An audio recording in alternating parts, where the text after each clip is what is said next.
Senhoras e senhores, espero que todos e todas estejam bem. Vamos aí a mais uma aula, nossa aula 5 de Direito Civil. Vamos falar hoje sobre bens.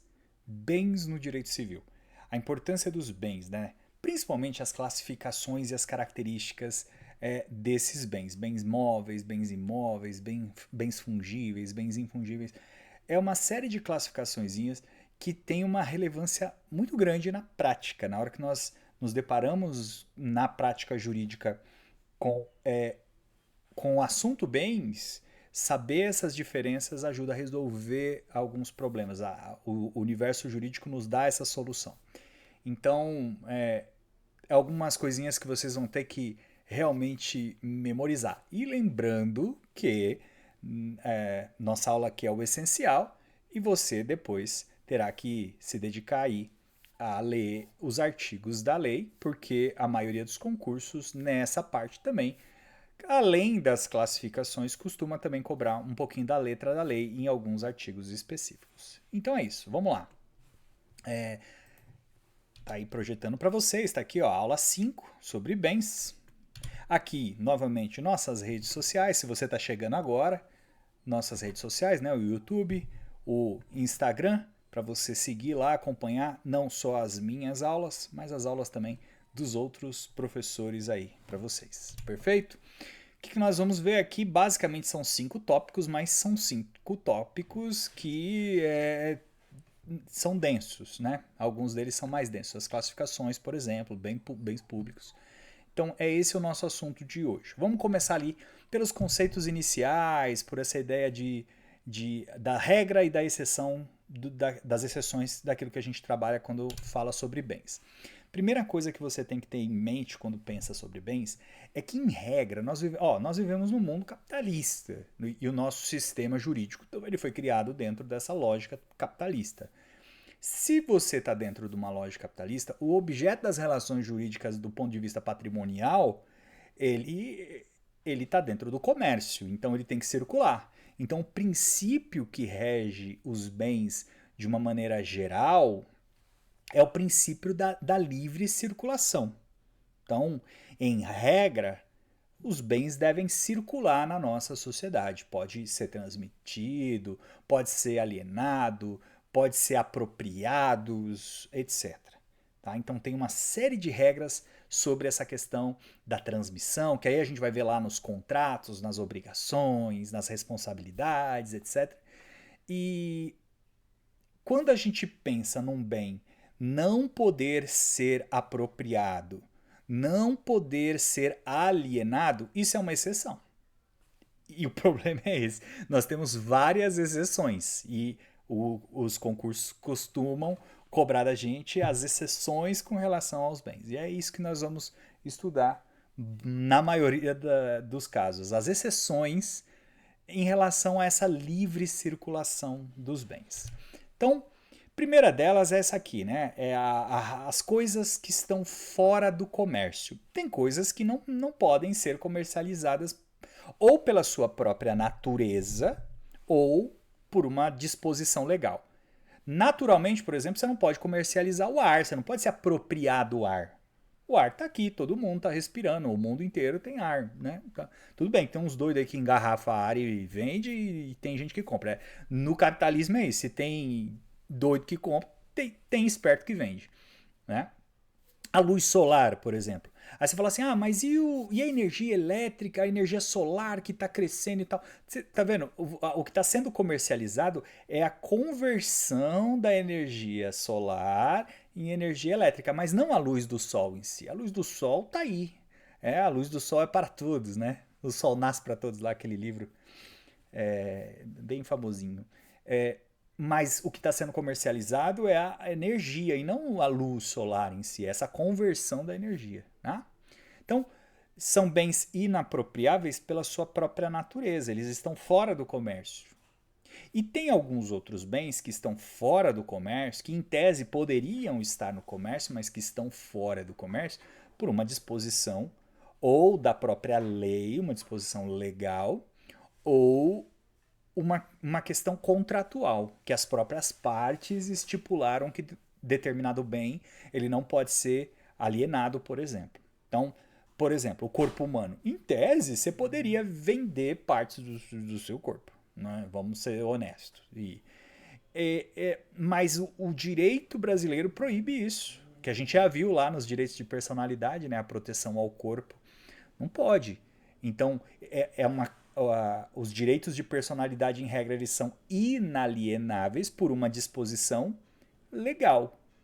Uma disposição da própria lei. Isso não quer dizer que não possa algumas partes destacáveis, né? Por exemplo, vender cabelo. Aquela pessoa tem um cabelão e quer vender para aquelas pessoas que produzem, por exemplo, peruca e tudo mais. Pode, claro, isso pode. Tá? Mas alguns, por exemplo, o sangue. Aqui no Brasil não pode vender sangue. Mas existem lugares do mundo em que a doação de sangue, na verdade, não é uma doação, é uma compra e venda que a pessoa faz ali. Mas aqui no Brasil não. Aqui nossa lei determina que não pode. Então tá vendo? É uma inalienabilidade ou fora do comércio disposta na própria lei. Só que percebe, você pode alienar seu sangue, só que é uma alienação gratuita. Você não pode vender, você pode alienar. Alienar é transmitir para outra pessoa, né?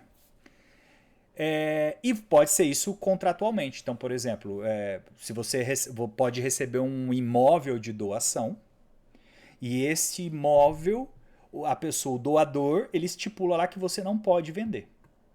Esse imóvel é para sua moradia, para a moradia da sua família e que vai ser transmitido, vai ter que ficar na família. Não pode alienar, não pode vender, consequentemente não pode penhorar. Então, por testamento ou por doação, pode-se estipular também essa inalienabilidade. Ou seja, é uma cláusula de que impede a circulação do bem dentro de um contrato entre as partes. As partes pactuam isso, tá?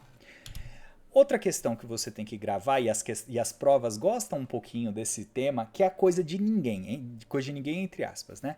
Nós temos 3 tópicos que falam sobre essa coisa de ninguém, entre aspas, para você não confundir.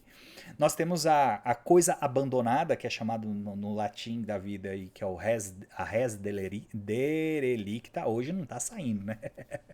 A res derelicta, que é a coisa abandonada. A coisa abandonada ela é apropriável. O ordenamento jurídico, dentro dessa lógica da circulação dos bens, ela não é uma coisa que é proibida a alienação. Ao contrário, você pode se apropriar. No entanto que é por causa da coisa abandonada que a gente tem um instituto chamado de uso capião. O uso capião é um instituto jurídico exatamente para dar a propriedade para alguém que tomou posse de uma coisa abandonada, de um imóvel abandonado, por exemplo. Olha a ideia. Alguém é proprietário de um determinado imóvel e não está fazendo nada com aquele imóvel. Alguém vem, ocupa aquele imóvel, mora lá por anos, 5 anos, 10 anos, 15 anos. E o dono, né, o proprietário, nunca apareceu para reclamar aquele bem. O que o direito entende? Aquele bem foi abandonado. E aí ele foi apropriado por uma outra pessoa. E aí isso pode. A res derelicta, a coisa abandonada, pode ser apropriada. O que é diferente do próximo caso, que é a coisa perdida que está aí na tela. Eu estou colocando só eu aqui compartilhando com vocês, mas eu vou compartilhar a tela inteira. Ó. A coisa perdida é diferente da res derelicta. A coisa perdida, ela tem dono. O dono não abandonou a coisa, ele perdeu. A coisa foi extraviada. O dono deve estar procurando essa coisa. Imagina, uma carteira cheia de dinheiro. Esse dono está procurando. Então, a coisa perdida, ela não é apropriável. Aquele ditado de achado não é roubado, no direito não rola. Achado, beleza, até tá certo. Achado não é roubado. Porque, na verdade, a pessoa que achou alguma coisa e se apropriou dessa coisa não comete o crime de roubo. Porque roubo lá, você estudando lá com o professor de Direito Penal, ele vai explicar para você que o roubo ele tem que acontecer mediante violência ou grave ameaça. Aqui não tem violência, grave ameaça. Aqui foi uma apropriação porque a pessoa encontrou. Mas é um crime também. É o crime de apropriação de coisa achada. É um crime. Então a pessoa que acha uma coisa e se apropria dessa coisa, achando que agora é meu. Não é seu. O dono ainda está perdido aí, o dono está procurando a coisa perdida. Tá certo? Então, não confunde com a coisa abandonada. Coisa abandonada é uma coisa perdida é outra. Tá? Então, percebe que a coisa perdida ela não é coisa de ninguém, ela é coisa de alguém. Só que eu só não conheço esse alguém. Esse alguém eu ainda eu devo encontrar esse alguém, entregar para uma autoridade, etc, etc. E a coisa pública, né, a res pública, que é chamado de coisa de ninguém, mas na verdade é coisa de alguém, é coisa da sociedade. A coisa pública ela é de todos, tá? Que a gente vai estudar com mais profundidade daqui a pouco. Perfeito. Vamos para as classificações. Nas classificações, primeira delas é a coisa corpórea e incorpórea. Quando a gente fala de bens, a gente tem no direito e a circulação de bens físicos, né, materiais, corpóreos, que é aquilo que eu posso tocar, que é tangível, né, que eu posso tocar, e tem as coisas imateriais, são bens imateriais. Pensa que o direito, o direito civil, ele se divide em pessoas e bens. Percebe que pessoas têm todo um regulamento de proteção ao direito de personalidade envolvendo questões pessoais, direitos pessoais, etc. Agora, você, quando está estudando bem, você está estudando os direitos que envolvem as coisas, fora do sujeito. Tá certo? É claro que o sujeito exerce um poder sobre essas coisas, quando a gente fala de posse, de propriedade e de todos os direitos reais, que é os direitos sobre as coisas. E aí você tem esses direitos exercidos sobre coisas materiais, que é as coisas corpóreas, que possuem existência física, e você tem as coisas imateriais, que são coisas que não têm uma existência física, mas que o direito a considera como coisa. Então vamos lá, um carro ele é coisa. Ele é coisa, eu tenho ali o carro. Um livro ele é coisa, eu consigo, é coisa material, eu consigo tocá-lo. Agora, o direito autoral da pessoa que escreveu esse livro, ele não é tocável. Ele é um direito que não é tocável. Só que ele é um direito dessa pessoa, é um direito patrimonial, essa pessoa recebe valores por conta desse direito, pode exercer a proteção desse direito, né? Uma patente. São direitos, são coisas imateriais, são os bens da vida que a gente chama lá no bem jurídico, que a gente chama lá no direito penal, no direito processual, os bens da vida, aquilo que é perseguido é incorpóreo, tá? Bens aqui é a maioria das questões, tá? A maioria das questões está nessa diferença entre bens imóveis e algumas características de bens imóveis e bens móveis. Você fala, tá bom, é fácil, bem imóvel? O que é bem imóvel? É aquilo que não pode se mover. Cuidado. Primeira coisa, se fosse uma definição, a gente pensaria na coisa mais natural, que é o quê? O solo e aquilo que eu consigo colocar no solo. Então, uma plantação é um bem imóvel. Uma árvore, por exemplo, ela é um bem imóvel. Uma casa, depois que eu levantei, construí a casa e tal, ela é um bem imóvel, porque ela está ligada ao solo. Ela está incorporada ao solo. Então, tanto o solo como aquelas coisas que eu incorporo ao solo, a gente chama de bens imóveis. Essa é a definição natural. E aí aqui tá as ascensões, né? Que é tudo aquilo que eu incorporo. A ascensão é o que eu incorporo ao solo, aquilo que é incorporado a um determinado solo. Seja de maneira natural, de repente, uma ilha, por exemplo, se formou, um pedaço de terra se desprendeu, etc. Ou artificialmente, quando eu construo um prédio, quando eu crio uma plantação, etc. Só que tem coisas que são consideradas imóveis por força de lei. Elas, em regra, em tese, fisicamente, não são imóveis. Mas a lei as considera como imóvel, porque tem uma implicação jurídica ser imóvel. Quais?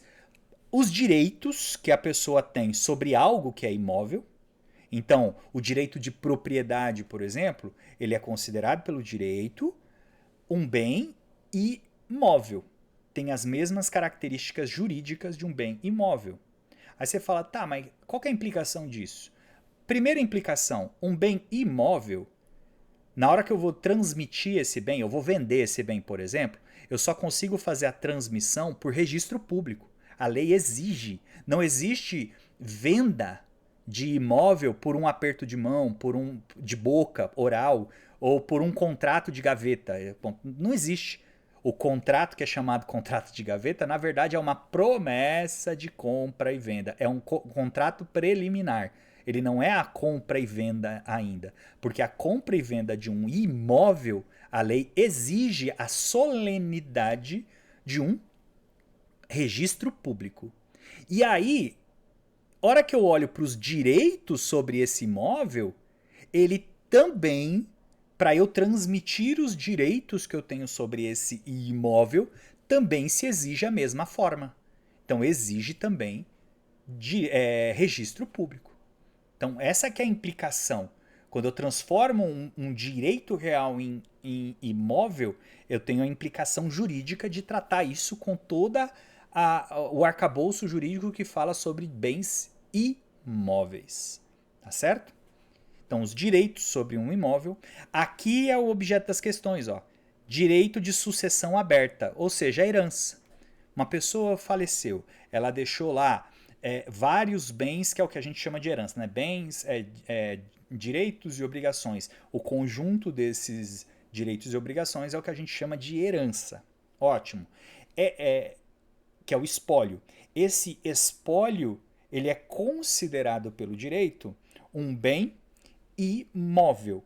Até que aconteça a partilha, até que ele seja dividido entre os herdeiros, esses bens todos, mesmo que tenha carro, mesmo que tenha dinheiro, etc., todo esse conjunto é considerado imóvel juridicamente. Não é fisicamente, é juridicamente considerado imóvel. Tem um tratamento de bem imóvel. Mesma coisa. Se eu quero ceder um direito de herança que eu estou recebendo numa partilha, para eu fazer essa transmissão, eu preciso fazer por escritura pública, porque ele é considerado bem imóvel. Tá certo? Grave isso aqui. Então, ó, por lei, não é só a construção um bem imóvel. Os direitos sobre essa construção e os direitos de sucessão também.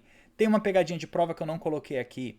Por exemplo, se você vai fazer uma reforma na sua casa e você tira, por exemplo, as janelas do cômodo, vai fazer a reforma, mas depois você vai colocar a mesma janela de volta no lugar. Essa janela, quando você tirou para fazer a reforma da casa, elas são consideradas bem móveis ou imóveis? São consideradas imóveis. Se eu as retirei temporariamente para fazer uma reforma, elas mantêm a qualidade de imóvel juridicamente, porque elas vão ser de novo colocadas no mesmo lugar, elas vão ser incorporadas ao solo novamente, elas vão ser incorporadas novamente. Então elas mantêm. Cuidado com essa pegadinha de prova, tá bom? Porque aí a gente vem a ideia dos bens móveis. O que é um bem móvel? É aquele que eu posso deslocar, seja por força natural, ele mesmo, naturalmente, tipo um animal, se desloca, seja por força humana, empregada por um humano, ele se desloca e mantém as suas mesmas características. Ele não se destrói com esse deslocamento, ele mantém a mesma substância, tá certo?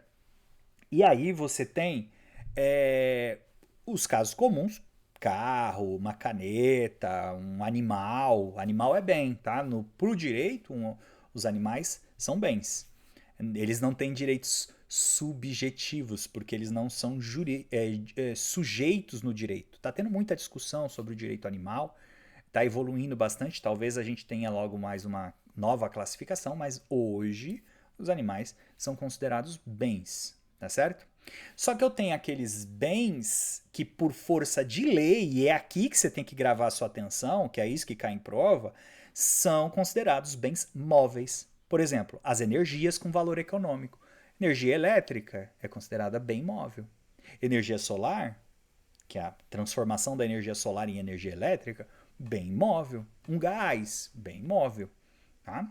Os direitos sobre bens móveis, como por exemplo, seu direito de propriedade sobre um carro. Esse direito de propriedade ele é um bem móvel, porque o carro é um bem móvel. A mesma lógica que a gente acabou de ver nos bens imóveis. Todos os direitos pessoais patrimoniais, todo o seu direito, então, por exemplo, você é credor de uma dívida, você tem dinheiro para receber de alguém, alguém está te devendo. Esse direito de receber, que te torna credor, ele é considerado um bem móvel. Você pode vender ele, transmitir ele para outra pessoa, fazendo a cessão de direitos, né? Da mesma forma que faz a cessão de qualquer direito de bem móvel. Aí não precisa, por exemplo, em regra, não precisa de uma solenidade, tá bom? Você tem também, olha a ideia que eu falei da janela. Se eu tiro a janela para recolocá-la, essa janela continua sendo imóvel. Agora, se eu retiro essa janela porque eu vou colocar outra, essa janela que eu retirei, ela se torna móvel. Aí ela tem a destinação, né? De objeto de demolição, etc. E tal. Tá? Os bens para construção, né? O tijolo. O tijolo, em regra, ele é móvel, até que eu construa a parede. A partir do momento que ele se incorporou ao solo, ele passa a ser um bem imóvel.